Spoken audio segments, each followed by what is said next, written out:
All Okay, right. I'm not seeing anything in the chat or hand up. So, Andrew, why don't you take it away? Okay, we'll get started now. And I'm sharing my screen now. Hopefully, everyone can see the presentation that's on the screen. Bryn, can you see that? Yes, I can. Okay, thank you, Nicole. I You're appreciate it. welcome. All Yeah, right. Andrew. Okay, good deal. All right, so today we are talking about the BitNet Project Award Program, and we're going to also talk about action plan teams for the fiscal year 2026. And so my name is Andrew Barron. I'm the Senior Scientist and Quality Assurance Manager for BitNap, and you can contact me through my email if you have any questions at andrew@bitnap.org. And we're also going to provide another email for where you submit your proposals. First, I'm going to go through an overview of BitNap, and then we're going to get into some of the details of the solicitation. So the Barataria-Terrebonne National Estuary has a programmatic area, and it's all of the land between the Mississippi and Atchafalaya rivers. And for your reference, this is New Orleans, and this is like a TM map of our programmatic area, showing the Barataria and Terrebonne basins. BitNep, and so BitNep is short for Barataria-Terrebonne National Estuary Program. We were established in the 1990s, and we are funded primarily under EPA Clean Water Act, Section 320. That's our base funding, and that's also the Clean Water Act that formed the National Estuary Programs. And so to be nominated to become a National Estuary Program, an estuary had to be deemed an estuary of national significance. There are 28 National Estuary Programs within the country, and BitNep is one of those 28. It's the only one in Louisiana. And of course, our program office is located in Thibodaux, Louisiana. So we are in the implementation phase of the program as opposed to the planning phase. The planning phase took place between 1990 and 1996. And then ever since then, we've been in the implementation phase. And so we have the program office. So like Bryn and me and some of the other people you might know on staff, we all work for the program office. And then we have a larger committee or board that guides us called our management conference. And that's our group of stakeholders that consists of pretty much uh, every public and private entity within our system, within the map that I showed you earlier. And then we work through action plan teams, which is where we rank and screen the project proposals, the submissions, and anyone who's interested in any of the areas that we focus on can serve on an action plan team. And then many people do not know that we also have a private foundation where we can accept private donations. So this is a slide showing the various different stakeholders on our management conference. This is a photograph from several years back of people who made up the management conference at that time, who are actually living human organisms. Uh, so how does BitNap do restoration? Uh, I was kind of alluding to this earlier. We do get funding pretty much for every year. We get funding through Section 320 of the Clean Water Act. But in the last few years, we've been receiving funds through the uh, BIL, the Bipartisan Infrastructure Law funds, which are also administered by EPA.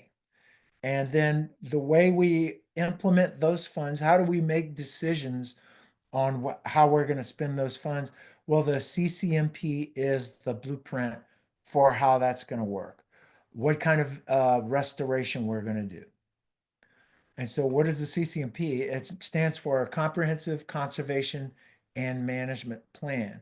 So it's it's a comprehensive approach to ecological restoration. It consists of 45 different action plans, which are basically tasks that we use to restore the estuary. And so for each of those action plans, they are implemented with projects. And of course, where do those projects come from? They come from you guys. They are projects that we solicit from you, from the public, and that helps us implement our CCMP. So the CCMP, which is the broad plan, it consists of action plans, which are implemented with the projects that are proposed and submitted through the solicitation process that we're talking about right now. And then ultimately those are compiled into a work plan after we go through a process, which I'll describe as we go through the presentation. So where do the projects come from? The projects are crowdsourced from the public. Anyone can submit a project. So let's talk about the strategy of work and work plans. So first, we're going to talk about an overview of the BitNep CCMP action plans. So again, like I was saying before, the CCMP is made up of action plans, which you can think of as tasks that we need to accomplish in order to restore the estuary. And so we have the CCMP divided up into major groups. They were called alliances. Okay, so there are major alliances within the CCMP, but for the purposes of project implementation and implementation of the CCMP, we have four major groupings, and the first one is water quality.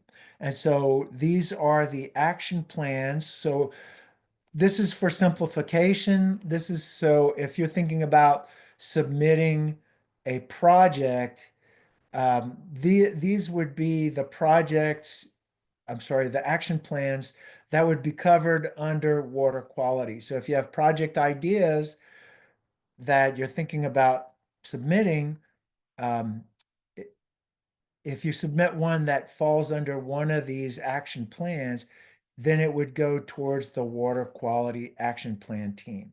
So pollutant identification, oil and produced water, early spill prevention, so on and so forth. Y'all can see where this goes, but these are all the ones grouped under water quality.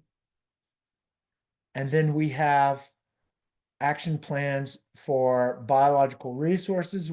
One of those is for native species. There's only one action plan that this action plan team deals with, which is EM15, protection and enhancement of native biological resources. Again, that's for protection and enhancement of native species. And then we have another action plan, which is also dealing with biological resources, but it's dealing with invasive species. And that's action plan EM16, reduction of impacts from invasive species. Kind of self-explanatory. And then finally, our fourth major division of our CCMP is the education, outreach, community engagement, and marine debris action plan team. And so, in a nutshell, it's going to be action plans and projects that are submitted that deal with community engagement, outreach, education, and also marine debris removal, as well as cultural heritage projects. Okay, so down to the nitty-gritty. proposal costs and timelines. So if you are, there are two funding sources of funding. One is the Clean Water Act funds, 320 Clean Water Act funds, and the other are the BIL funds. Okay, and so it's important for you as someone submitting a proposal to know which pot of money you're basically submitting a project for, um, because there are different constraints with each pot of money. So for Clean Water Act funds, the range of costs that you would be applying for would be between 20,000 and essentially $100,000. Project duration is going to be for 2 years. It's very important when you're planning out your budget for your project, okay? Likewise, for BIL projects, cost range is between $100,000 and $300,000. So we're looking for larger projects with to be funded by the BIL funding source. And your BIL project duration is for 3 years. So you need to take all of that into account when you're planning out your budgets and the timelines, when you're setting up your milestones for your implementation of your project. So just some general issues. Your proposal format is provided in the solicitation for project ideas. So the very last section of the solicitation that we sent out has your proposal format. So basically just go through, read the instructions, and then fill out those sections. And we're going to go through that a little later. Submitters of proposals are automatically invited to present to one of the 4 action plan teams. So when we receive your proposals in, we're going to go through and look at the primary areas that you're focused on, and then we're going to divide out your proposal based on that. Okay. And then this is an important point. When you submit your project proposal ideas, your proposal, submit it to this email address, proposals@bitnep.org. Do not send it to andrew@bitnep.org. Okay, send it to proposals@bitnep.org. That's where you submit your project proposal ideas. That's why we set up that email address that was specifically to receive project proposal submissions. So just to give you some examples of project titles that were funded in the past and previous work plans, pilot testing protocols and development of apple snail suppression at Mandalay National Wildlife Refuge. That one sounds like a scientific technical project. Teach Wild, a lesson on marine debris. That one sounds like it's an educational and it's focused on marine debris. From H2O Teacher Workshops, another educational project. And then development of chimney swift towers, nesting, roosting towers, and educational signage. So that one is a habitat and educational project. So these are just titles from previously funded projects, just to kind of give you some ideas, kind of a little swath of projects that we've funded in the past. We fund a wide variety of different project ideas. Okay, so then the next question is, will a QAPP be required for your specific project? So what is a QAPP? A QAPP stands for Quality Assurance Project Plan. So this is a plan of how to go about collecting data. If you're doing a project that requires environmental data collection or scientific data collection of any kind, it will require a quality assurance project plan. Okay, that should be the very first task in your proposal. Why do we have this requirement? Is this just, my idea just to give you grief? No, it is a requirement from EPA, and it's a way that EPA is trying to safeguard taxpayer dollars that are spent on these projects. Just to kind of give you an example, you know, if you work in government long enough, you've probably been involved with a project where the whole time of, the whole project was done and money has been spent. And then at the end of the project, you may not have gotten exactly what you paid for or what you wanted in the end.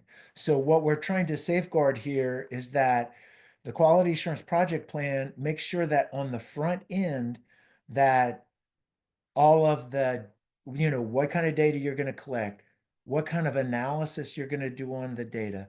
You're going to make sure that you have a method of backing up and keeping records for the data you collect.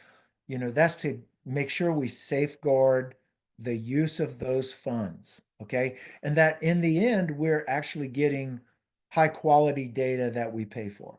Okay, so okay, yeah, so it should be the first task in your proposal. And then down here at the bottom, the last bullet, we are not interested in funding fundamental or basic scientific research. We are interested in funding applied scientific uh, work, okay? So this is applied science is what we're looking for. We're not looking for fundamental research. That type of research, those types of scientific ideas can be funded through other granting agencies that are engineered, they're designed to fund basic scientific research. We are designed to fund applied scientific research because we're looking for projects that implement our CCMP that help us to manage the resource, how to improve and restore the ecology of our system. Okay, so then there's a section within the solicitation about disadvantaged areas. This is a requirement for the BIL funds. There are 5 national indicators identified by EPA. And basically all we're asking for you to do is to locate the area where you're going to be working and determine whether it's a disadvantaged area. And you can do that using this environmental justice screening tool, okay? It's basically an interactive map. So this is included in the solicitation. It's the same mapping tool in the solicitation. And I'll show you where that is in just a few minutes. And we're asking for you to locate the disadvantaged area where you're going to be working. And as long as it fits one of the 5 national indicators, okay, then you will qualify, essentially. All right, so then you're going to list that disadvantaged area, and then you're going to integrate that, since you're working in that area, integrate that throughout the rest of your proposal. All right, so now we've reached the point of where we're going to discuss action plan teams. Just as a reminder, the project proposal ideas are due on February 14th. We wanted to honor Valentine's Day, so that's why we put it on February 14th. Action plan team meetings will be planned after February 14th. So y'all are gonna submit proposals on or before February 14th. And then we're gonna go through those proposals. We're gonna divide them up into the appropriate action plan teams where they're gonna be presented. And then we will contact you as a person who submitted the proposal, and then we'll plan action plan teams going forward from there. Okay, so the action plan team meetings will be scheduled by the BitNet staff member leading the individual action plan teams. And the project proposals will be emailed back out. Okay, so we will receive your proposals, and then they're divided out into the various action plan teams. And then the leader of the action plan team will email those proposals out to their action plan teams at least 1 week prior to the meeting of the action plan teams, the individual action plan teams. Hopefully that's clear. I hope I'm not confusing y'all. So for instance, like if I'm the leader of the water quality action plan team, I receive 3 proposals or 4 proposals dealing with water quality. I'm going to take those. I'll have my group of people who's in my water quality action plan team. And then when the time comes before our meeting, I will mail out the proposals that deal with water quality to my water quality action plan team so that they have time to review those proposals prior to our actual meeting. So hopefully that clears up any confusion I may have caused in the previous slide. All right, so the leaders of our action plan teams include Andrew Barron, that's me for water quality. For biological resources, the native species biological resources, that's Delana LeBlanc and Natalie Waters. For the invasive species action plan team, that's Michael Massamy. And then for the education outreach and community engagement and marine debris, that's Emily Bro. So more information on action plan team meetings, the presentation by whoever submitted a proposal. You're going to be invited to make a presentation to the action plan team. And let's see. So whether you made a submission, you've submitted a project for either section 320 or for BIL, you're going to be invited to make a presentation to your respective action plan team. Members of the action plan team are going to be invited to rank the projects. So the projects are submitted. The proposers are going to make a presentation to the action plan team. And then the members of the action plan team are going to take those projects and they're going to rank them for each funding source. All right, we're going to review this again. So then action plan team members submit completed project ranking sheets to the BitNep staff action plan team leader for each of the funding sources for either 320 candidate projects and BIL candidate project lists. Okay, so when we ask our action plan teams to rank projects, we're asking them to do that on what we're calling a ranking sheet. So we're going to have the list of projects, and then we're going to ask you to rank them from top to bottom. You know, what you thought was the best project to the least favorite project for each of the 320 candidate projects and BIL candidate projects. So this is just a graphic kind of trying to simplify that. So for underwater quality, we're going to generate a ranking list for projects submitted under 320 and a ranking list under BIL. Likewise for biological resources, native, invasive species, and for the community engagement action plan teams. And so now we're just going to summarize the project approval process. Now, once the action plan teams have ranked their candidate projects, okay, so the projects come in, they come to the action plan team. The action plan team is going to rank them. There's 320 projects that were submitted, candidate projects submitted, and then BIL candidate projects that were submitted. And then they get ranked top to bottom, 1 through whatever. Okay. And that's where it all starts at the action plan team. Once the action plan teams, we've finished conducting all the action plan team meetings, the next step up is going to be the BitNep staff. So BitNep staff is going to take those rankings of all those projects.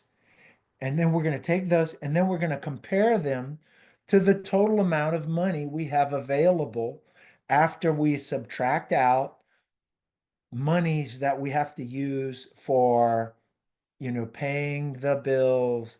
How much money do we need for printing? How much money do we need for travel? How much money do we have to pay for rent on our building? Those sort of things. Okay, we have to subtract all of that out, okay, for those expenditures.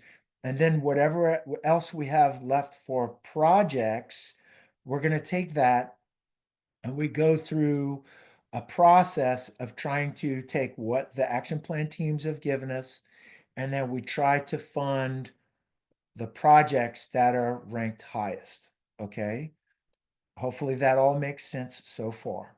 Once the BitNep staff has done that, then BitNep staff will compile work plans for the 320 funding, source of funding, and the BIL source of funding. So the two separate work plans. Once those work plans are finished, our draft work plans, then they go to the management conference. Again, remember the management conference is our big group of stakeholders. You can think of them that as like a board, like a board for a nonprofit. Think of it that way. Even though BitNep is not a nonprofit, just to be clear, an NEP is not a nonprofit. So it goes to our management conference, which is our group of stakeholders. They help us in guiding us in the implementation of our CCMP. So they're going to look at the work plan, look at the CCMP and say, okay, is this going to help to implement the action plans in the CCMP? That's how they make the judgment. And then they're going to say, we accept or reject, what's in the work plans. Once the management conference approves it, then it goes to EPA for final approval. Okay, so project ideas to be included in work plans. If your project idea does make it through and gets approved as part of the work plan that's approved by the management conference, you will be notified through email. Work plans approved by EPA. Okay, if EPA approves the work plan, generally the funding or the final approval from EPA is usually completed by October of each year. So this work plan we're working on now, what you're submitting to us now, if your project gets approved or as part of a work plan, then the funding for that project usually, generally, is available on October 1st, say, of this year. It would be for this year. Okay, so then always check with BitNep staff before you take any action. Please do not begin any work without a fully executed contract. You cannot do any work on this. I need to emphasize this. Do not begin any work without a fully executed contract. Okay? Cannot emphasize that enough. And at this point in time, if you have any questions, we can go through that before we go to the actual solicitation. So remember, project ideas are due February 14th. And submit those project ideas to proposals@bitnep.org. Okay, I'm going to stop sharing right now this particular presentation. Does anybody have any questions at this point?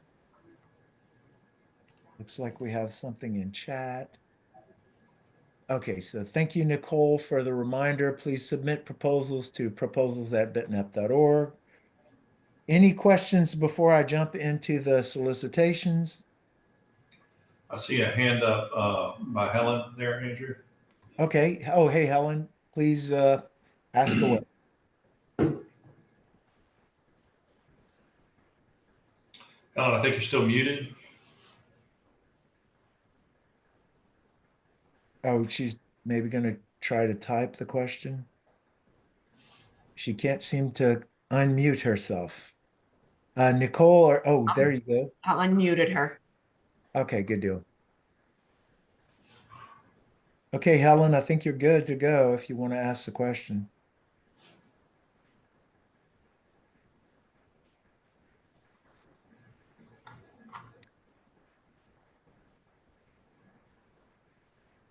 Is the minimum we can request $20,000? Yes, for that, and that would be in the category of 320 funding source. But yes, the minimum you can request is $20,000. Hopefully that is an answer to your question. Okay, anybody else have any questions before I jump into the solicitation itself? Okay, I'm going to go ahead and share my screen for the solicitations if I can find it. Here we go. Okay, hopefully everyone can see that. I'm in the final version of the solicitation. Hopefully it's the same one that you received in our mail outs. And this was done, during December of last month, early December of last month. Okay, so I'm not going to really go through too much of the beginning of this because I think I covered most of that in the presentation. I did want to go through a little bit on the action plan teams just to provide a little more detail. If you notice under the action plan teams section where I'm showing you here on the screen, we have a criteria for ranking project ideas. We are not looking for you to score. Now, if it helps you to do that, if you want to do your own scoring criteria, that's up to you. But what we're looking for is for you to consider these questions or these major issues when you're going through each of the projects. This is to help you to compare each of the projects. When you have the projects side by side, remember, we're looking for a ranking. This one's better than that one. Okay. But we want you to base it on these criteria. These are the criteria. We want you to ask these questions of yourself when you're ranking the projects. Does the project align with the goals and objectives of one or more of the CCMP action plans? These are the types of questions we want you to be asking yourself. Will the project have a positive impact on natural resources or human populations in the BTES? Does it run counter or conflict with other ongoing efforts? Okay, so these are the things we want you to use, these questions, when you're ranking the projects. Some projects are going to do better than others. Some organizations, for instance, like financial capability, will the implementing entity have the financial capability to be able to successfully complete the work that is being proposed? Remember, in most cases, we're going to either do a contract with you or a subaward with you. You're going to have the financial capability to manage the amount of money that you're applying for. Um, you may have to front certain amounts of money, say to pay either employees or to do other work within the scope of the project before you before you get reimbursed by our financial entity for the work you're doing. And just to be clear, our financial institution is LUMCON, Louisiana University Marine Consortium. Okay. You will be issued if you're lucky enough, to be funded, then you're going to enter into a contract or a subaward agreement with Louisiana University's Marine Consortium. It's basically the state of Louisiana. All right. And so there's stipulations and rules and regulations and all that comes with that. But basically, I just want to be clear on that. So let's jump into the actual form, the submission form. So let's just go through that. So your project name, that's going to be the name of your project. please try to come up with some sort of clever, innovative name that's unique for your project. Please try to make it descriptive. If you just say BitNet project, that's not really clever or descriptive. I just have to let you know. Okay, performing individual organization, that's going to be your organization or your name if you're an entrepreneur. Other partners, one of the things that will help you in, say, your ranking, like moving your project to the top of the ranking, is if you bring in other partners. And if those partners, or if you have other funding that has come with other work that's been done towards this project idea. Okay. So other partners, this is just a list of other organizations. Pardon me. Let me get some water here.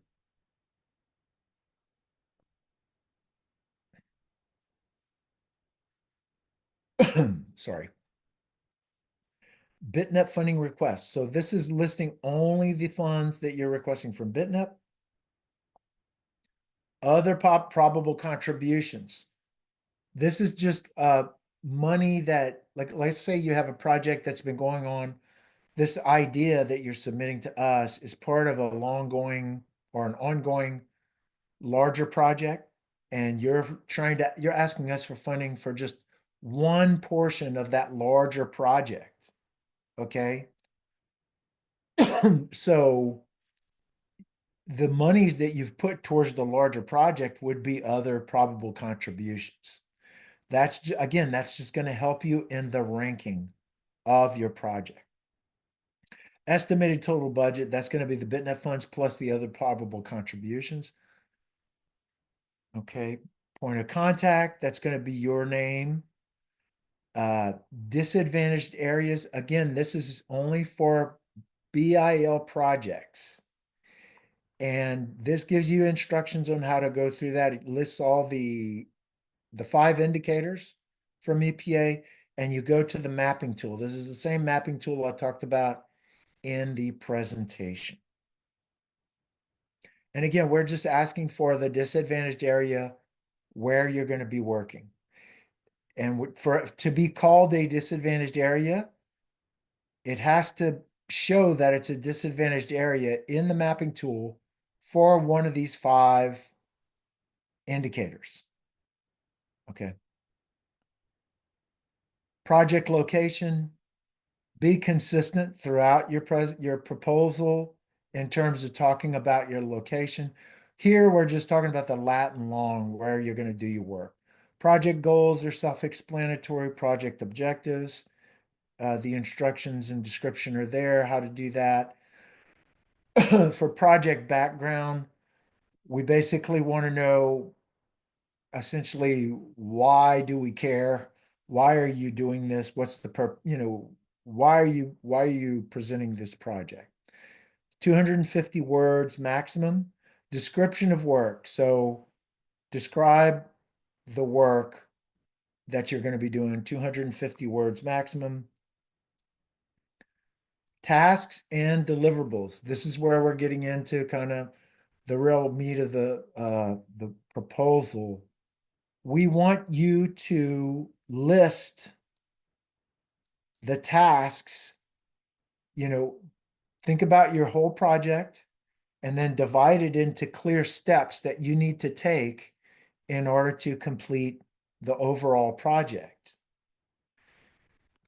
So if you're doing a scientific data collection or environmental data collection of any kind, you need to complete an EPA approved QAPP. We discussed that a little bit in the earlier presentation. Okay, quality assurance project plan. Okay, ultimately, you cannot begin any data collection before you have an approved QAPP. Okay, be very clear on that. You have to have a QAPP to begin any scientific data collection. You cannot collect any data until you have an approved QAPP. The next one is just a template for your tasks. You could have 3 tasks in your proposal. You could have 20 tasks in your proposal. Okay. That's up to you. Are you a lumper? Are you a splitter? In my experience, I would advise to be more of a splitter.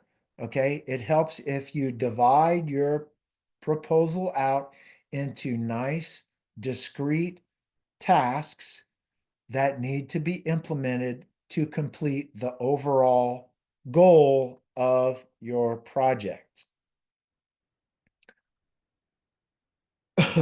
So this next task, quarterly monitoring reports.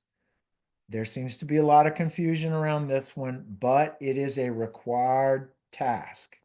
So everything you do in your project, you are going to have to report to us on a quarterly basis, which means basically every 3 months while the project is active.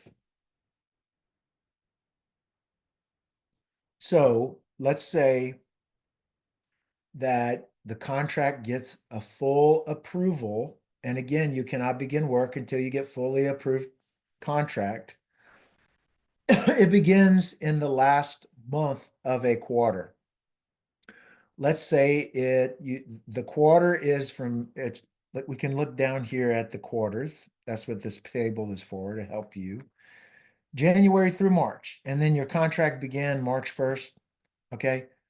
You're still gonna have to report to us for that quarter. Okay, just to give you an example.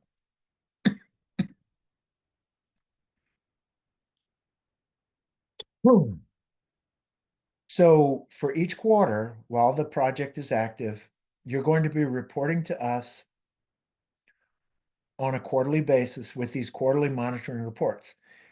For these monitoring reports, it's going to include an invoice on your company's letterhead, in addition to the quarterly monitoring report form. That form will be included in your contract as Appendix A. Okay? So that monitoring report form is going to be included in your contract. What else should be included in the monitoring report? Well, let's look down here at the deliverables. Okay, so first of all, you're supposed to submit your quarterly reports on a timely basis. It includes an invoice. It includes the monitoring reports, which has narrative summaries for each task. And under each task, all the other tasks that you have within this project proposal, you're going to discuss each of those tasks, what was completed as part of your narrative, and what percentage of that task has been completed. And what is your evidence towards that? You're going to provide photo documentation, meeting notes, a narrative of things, or any other deliverables that help to support your claim that you've completed X percentage of that task. Hopefully y'all are still with me so far. And the payments will be paid upon receipt of the invoice along with the monitoring reports. The monitoring report itself, remember, the monitoring report itself is part of your evidence towards completion of tasks. Okay. And so you should, okay, I think we covered that one. All right. And then finally, the last task in your list of tasks that is required is your final report. So we're going to reserve 10% of your cost, whatever the cost of your project is. And I have an example here. If your project's $100,000, then we're going to reserve $10,000 as 10% of the cost of the final report. Okay. So that helps to protect us, helps to protect you. We want to make sure we're getting a final report. A final report is required by EPA. So if you are doing a good job with your quarterly reporting, guess what? Within your final report is going to be a breeze, right? You can take your quarterly reports, the narratives from your quarterly report, and that's going to help you a great deal to compile it into the final report. The format for the final report will be provided to you by your project manager, your BitNet project manager. And you can see basically what's going to be required in the deliverables for your final report. These are the basic deliverables, but again, your project manager will provide you with the format that you should use to complete your final report. And again, your final report should include like maps, your statistical design, if you're doing sampling, you know, all of the educational events you went to, photographs, all of that. You want it to be a comprehensive summary of all the work that you did. And if someone, so that if someone comes to us or comes to you and says, hey, what did you do for the money that BitNep gave you? What did you do for this project? You can just hand them the final report and say, this is it. This is a great summary of that. Okay. So now we are requesting for you to put together two different budgets. Okay. So one is the budget by task. So remember, you have a cost associated with each task. And this is just a summary table of all of the costs by task. So you're going to have the name of the task, and then you're going to have the cost of the task.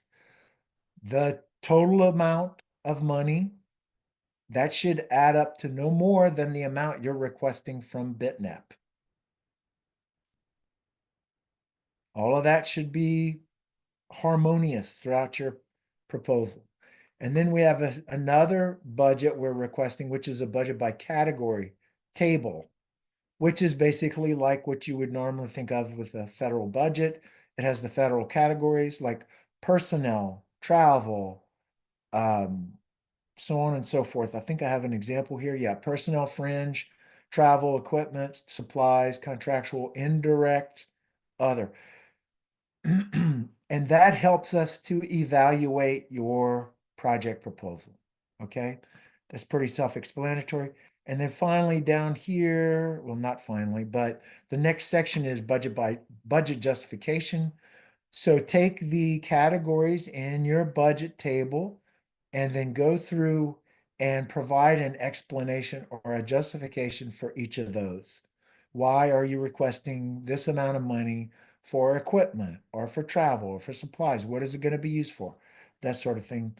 And then next section is estimated timelines, milestones table. So basically you're making a table with months across the top as the columns, and then the milestones as rows.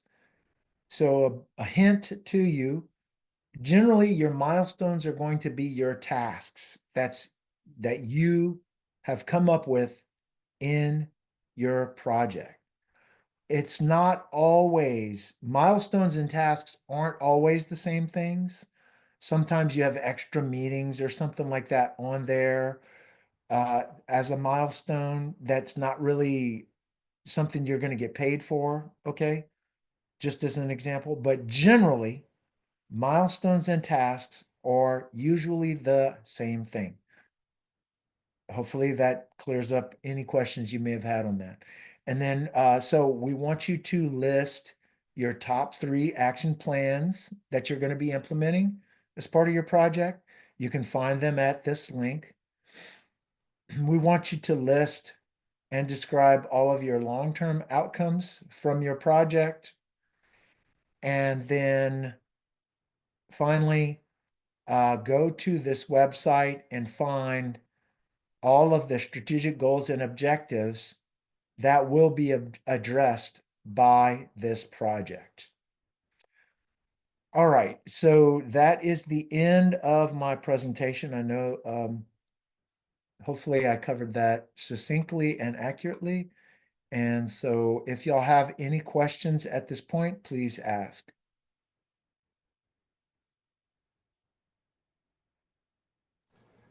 Okay, so it looks like we have some in the chat. Let's see what we can do here.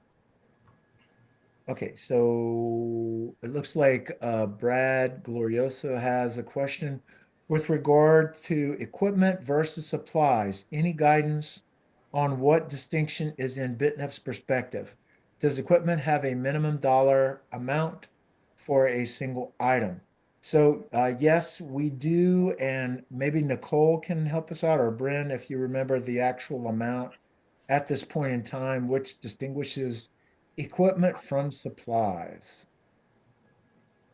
I don't recall an amount, a specific amount actually, Andrew, but I think the distinction would be sort of durable goods or things that are going to last for Okay. a reasonable period of time versus supplies that are generally, disposable or used up essentially. Okay. Does that make sense, Andrew? Yeah, that makes sense. So yeah, we might have a computer, like let's say the equipment limit is maybe $1,000 internally in our agency, but a computer is a durable good, right? So compared to like say paper supplies and pencils or whatever else, those are not durable goods. Does that kind of summarize what we're talking about here? Yeah. So we would consider that computer to be equipment versus paper and pens and pencils to be supplies. So Brad, does that help answer your question? Okay, so he's coming back and saying, so calipers to measure something would be equipment even if it is a nominal value. So we're Yes. saying yes, correct.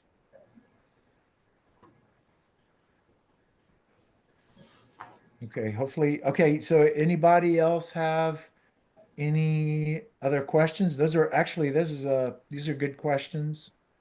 Um, Going right to the heart of it. Excellent.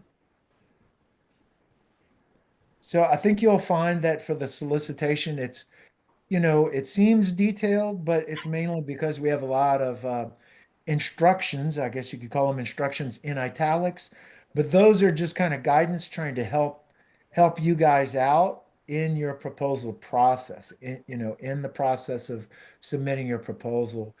We're trying to keep it as simple as we can, given our own guidelines. So hopefully you'll find that um, it's a fairly painless process, and we're pretty flexible to work with you on your project proposals. Any other questions before we end the webinar? Oh, we got okay, with a 250 word limit for those sections and 10-page limit for the whole proposal, particularly background, I am guessing we should leave any citations out and therefore a reference section as well. Um, yeah, I don't think you need to focus so much on your references. If you want to choose your top three references, so if you think it's vitally important, I mean, sometimes that helps us. But if you want to cite maybe three important references, I don't think that's going to take up too much space. But if you're finding that it's pushing you over our limits, then definitely I would drop off your reference sections for sure. Yeah. Agreed.